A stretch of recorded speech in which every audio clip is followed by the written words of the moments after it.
ফেরার পথে বারাসাত মেডিকেল কলেজের সামনে উত্তেজনা, হাসপাতালের গেটে যশোর রোডে মুখ্যমন্ত্রী মমতা বন্দ্যোপাধ্যায়ের কর্মকে ঘিরে টোটাল এনকোয়ারি অর্ডার দিলাম এবং 2 হচ্ছে তার বিরুদ্ধে অ্যাকশন নেওয়া হবে, সিসিটিভি ফুটেজে দেখা হবে এবং যে পরিবারের এই ঘটনা ঘটেছে তাদেরকে প্রয়োজনীয় ক্ষতিপূরণ দেওয়া হবে। যে মারা গেছে তাকে তো ফিরে পাওয়া যাবে না, কিন্তু যারা এই অপরাধটা করেছে তাদের বিরুদ্ধে যাতে বিচার পান আপনারা, তার জন্য এনকোয়ারি করে শাস্তি দেওয়া হবে। এবং অ্যাক্সিডেন্টটা যেটা রাস্তায় হয়েছে মর্মান্তিক, আমি আপনাদের পরিবারকে সমবেদনা জানাচ্ছি, কারণ মাত্র 35 বছর বয়স, এই এত কম বয়সে তার বাড়ি থেকে কেউ আছে কাজ করে না, তো তার বউ কি কাজ করতে পারবে?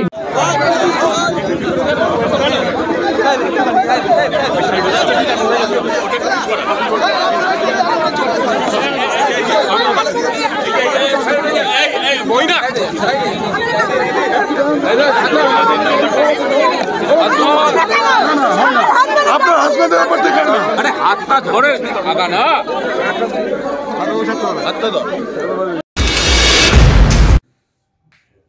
বাংলায় রাস্তায় হাঁটতে হাঁটতে মানুষ চুরি হয়ে যাচ্ছে, আপনি চোখ চুরি নিয়ে কি চিন্তা করছেন?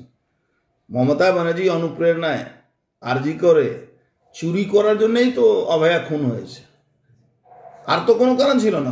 সন্দীপ ঘোষকে চুরি করাতে হবে, ইলিগালি ওখানে সমস্ত রকম বিজনেস চালাতে হবে, তার জন্য ওর খুন হলো। ও জানতে পেরেছিল কি ওখানে ডেড বডি কিডনি বিক্রি হয়, ওখানে থেকে ওখানেও চোখ চুরি হয়ে যায়, ওখানেও অ্যাক্সিডেন্টাল কেস যার হয় তার থেকে অনেক রকম অর্গান, কিডনি হোক লিভার হোক, অর্গানগুলো চুরি হয়। সবাই জানে চোখ চুরি হয়েছে, চুরি না অফিসিয়ালি ডাকাতি হয়েছে। চুরি বলাটা চোরকে অপমান করা হবে, অফিসিয়ালি তুলে নিয়ে বিক্রি করে দেওয়া হয়েছে।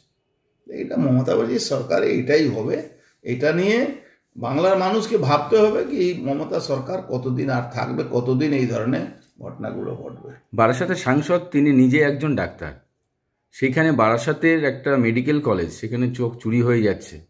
দেখুন উনি ডাক্তার আছেন, তো তো মানে জানি না উনি প্র্যাকটিস কবে করেছেন না, ডাক্তার হয়তো আছেন, আমি অস্বীকার করব না, প্র্যাকটিস করেন কি না করেন আমি জানি না, কিন্তু সন্দীপ ঘোষও তো একটা ডাক্তার ছিল। যে অভয়া খুন করিয়েছিল, যে অভয়ার ওই আরজিকর হসপিটালে দুর্নীতি